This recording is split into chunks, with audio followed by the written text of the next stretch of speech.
KPK membuka peluang memanggil istri mantan Gubernur Jawa Barat Ridwan Kamil, Atalia Praratia, dalam penyidikan kasus korupsi pengadaan iklan Bank BJB.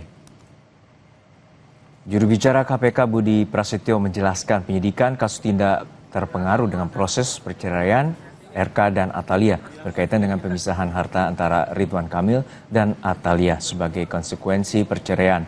KPK akan memanggil Atalia jika memerlukan konfirmasi atau penjelasan dalam mengusut aliran dana maupun aset yang diduga berkaitan dengan perkara korupsi Bank BJB. Budi menegaskan KPK berpegang pada prinsip follow the money dalam setiap penanganan perkara. Basisnya adalah follow the money. Kita akan telusuri, kita lacak aset-aset yang mengalir ya, dari substansi perkaranya, ya, yang berangkat dari dana non-budgeter di pengadaan iklan di BJB ini. Mengalirnya kemana saja, ke siapa saja, dan untuk apa saja. Memanggil Atalia ini sebagai saksi, Mas? Ya. Setiap kemungkinan itu selalu terbuka sesuai dengan kebutuhan proses penyidikan. Jika memang dibutuhkan keterangan dari para saksi, tentu penyidik akan melakukan pemanggilan.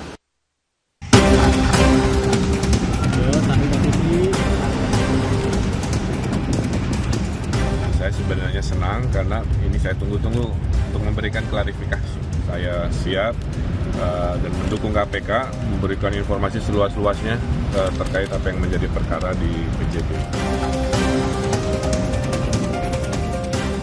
KPK mendalami keterlibatan mantan Gubernur Jawa Barat Ridwan Kamil atau RK dalam kasus dugaan korupsi pengadaan iklan Bank BJB. KPK menemukan dugaan aliran dana non-budgeter senilai 200 miliar rupiah yang salah satunya mengalir ke Ridwan Kamil. KPK juga menemukan keterkaitan aliran dana dengan aset milik RK yang diduga bersumber dari dana non-budgeter itu. Dana non-budgeter ini bersumber dari sebagian anggaran yang semestinya digunakan untuk belanja iklan di BJB. Tapi sebagiannya sekitar 50% ya, ada 200-an miliar begitu, itu masuk ke dana non-budgeter yang dikelola di Korsek BJB, di mana dana non-budgeter ini mengalir ke sejumlah pihak, gitu kan. Nah, di antaranya yang ditelusuri dan diduga adalah mengalir ke saudara RK. Sehingga KPK kemudian melakukan penyitaan. Sementara itu, mantan Gubernur Jawa Barat Ridwan Kamil mengaku tidak tahu menahu soal korupsi di Bank BJB. Namun saat dikonfirmasi mengenai temuan dana non-budgeter yang ditemukan KPK, RK bilang tidak tahu, itu dana pribadi dan tidak terkait dengan perkara ini. Aksi korporasi dari BUMD ini itu adalah dilakukan oleh teknis mereka sendiri. Gubernur hanya mengetahui aksi korporasi BUMD ini kalau dilaporkan. Satu, oleh direksi, dua, oleh komisaris selaku pengawas, tiga, oleh kepala biro BUMD atau menteri BUMN-nya kan. Tiga-tiga ini tidak memberi laporan semasa saya jadi gubernur. Makanya kalau ditanya saya mengetahui, saya tidak tahu. Apalagi terlibat, apalagi menikmati hasilnya dan lain sebagainya. Tidak mengetahui, maka semua yang pernah kami semua adalah dana pribadi. Dana pribadi sendiri tidak ada hubungan dengan perkara yang dimaksud. Sebelumnya KPK sudah menggeledah sejumlah lokasi terkait kasus ini, salah satunya rumah mantan Gubernur Jawa Barat Ridwan Kamil. Selain menyita dokumen, KPK juga menyita kendaraan milik Ridwan Kamil.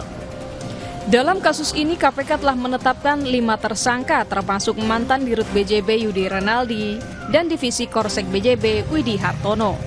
Tim Liputan, Kompas TV. Membahas lebih dalam soal aliran dana ke mantan Gubernur Jawa Barat Ridwan Kamil yang diusut KPK dalam perkara dugaan korupsi di Bank BJB, kita bahas bersama pakar tindak pidana pencucian uang, Ibu Yenti Garnasi. Selamat sore, Ibu Yenti. Sehat-sehat selalu, Bu. Selamat sore, sehat selalu. Bu Yenti, kita refer ke belakang bahwa ini kasus pengadaan iklan tahun 2021-2023 dan ini ada dugaan aliran dana ke sejumlah pihak. Tadi KPK sudah menggeledah pada bulan Maret lalu dan juga telah memanggil RK pada Desember awal kemarin. Lalu saat ini bagaimana KPK bisa menelusuri aliran-aliran dana ini dari dana non-budgeter bernilai 200 miliar rupiah? Ya, terima kasih. Ini kan agak lama ya, sekarang KPK lambat ya.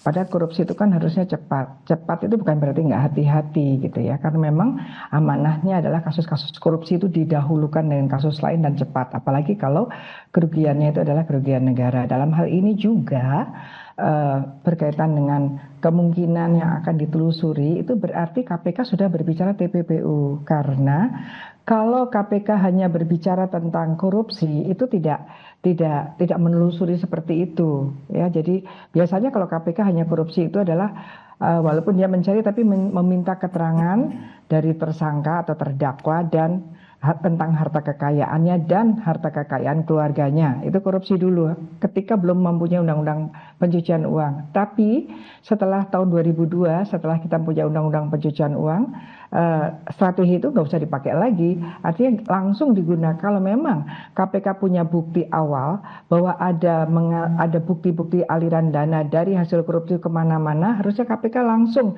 menggunakan TPPU. Artinya gini, yang korupsi itu ketika mengalirkan uang hasil korupsi, yang diduga korupsi itu mengalirkan uang hasil korupsinya, dia kena TPPU aktif, dan siapapun itu yang menerima itu akan diterapkan TPPU pasif gitu. Jadi KPK harusnya tegas bahwa KPK sedang mendalami juga korupsi dan TPPU-nya gitu. Kenapa ya KPK tidak seperti itu, tidak seperti Kejaksaan Agung, karena nonsens sekali gitu ketika akan memeriksa orang lain yang tidak terlibat korupsi tapi diduga terlibat menerima hasil kejahatan, menerima aliran korupsi, itu namanya TPPU. Kenapa tidak disebutkan seperti itu? Nah, untuk saat ini KPK tengah menyelidiki potensi pemisahan aset untuk mengaburkan aliran dana ke RK. Lalu seperti apa pengamatan Anda? Ya kan ada beritanya juga bahwa yang dikhawatirkan ke istrinya.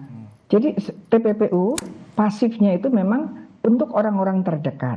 Karena bagaimanapun juga secara moral siapapun, maupun itu istri atau suami seseorang yang jadi tersangka atau terdakwa, tidak boleh menikmati hasil kejahatan. Ketika kita masuk rejim anti pencucian uang, itu kita sudah bicara tentang TPPU. Itu yang harusnya dipahami oleh KPK gitu. Ya. Dan saat ini sebenarnya KPK telah memeriksa, dan juga saat pemeriksaan RK menyatakan bahwa dia tidak mengetahui terkait dengan kegiatan corporate secretary dari BUMD, terutama BJB, terkait dengan dana non-budgeter 200 miliar lebih ini. Dari pengamatan Anda, sebenarnya bagaimana wewenang dari seorang gubernur untuk mengetahui adanya aktivitas terkait dengan pengadaan iklan, terutama di Provinsi Jawa Barat? Sejauh ini kan KPK sudah lama sekali, mulai Maret sampai sekarang. Saya kira KPK sudah pasti mempunyai bukti tentang itu. KPK mempunyai bukti awal tentang yang bersangkutan ya, walaupun ini semua kan belum ada yang ditahan, baru Ridwan Kamil juga hanya saksi, tetapi harusnya segeralah KPK jangan ragu-ragu ya. Ini masyarakat itu sudah mulai sangat curiga bahwa kalau pelaku-pelakunya itu adalah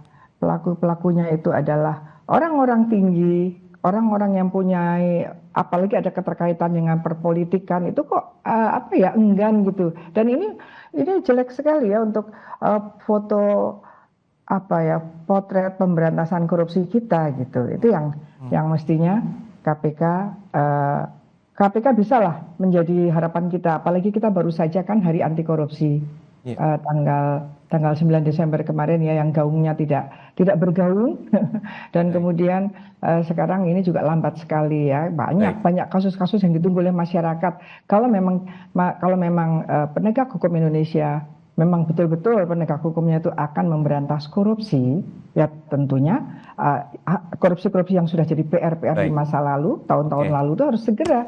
Dan berkaitan dengan uang hasil korupsinya itu kejarnya pakai TPPU, jangan ragu-ragu. TPPU untuk apa kita punya TPPU? Baik, kita nantikan bagaimana langkah cepat KPK untuk menangani kasus dugaan korupsi pengadaan iklan BUMD atau Bank BJB di Provinsi Jawa Barat tahun 2021 hingga 2023. Sekali lagi terima kasih perspektifnya Ibu Yenti Garnasi, pakar tindak pidana pencucian uang di Kompas Petang. Saudara, Polda Metro Jaya membongkar tempat aborsi ilegal di sebuah apartemen di Jakarta Timur yang berpraktik sejak 2022.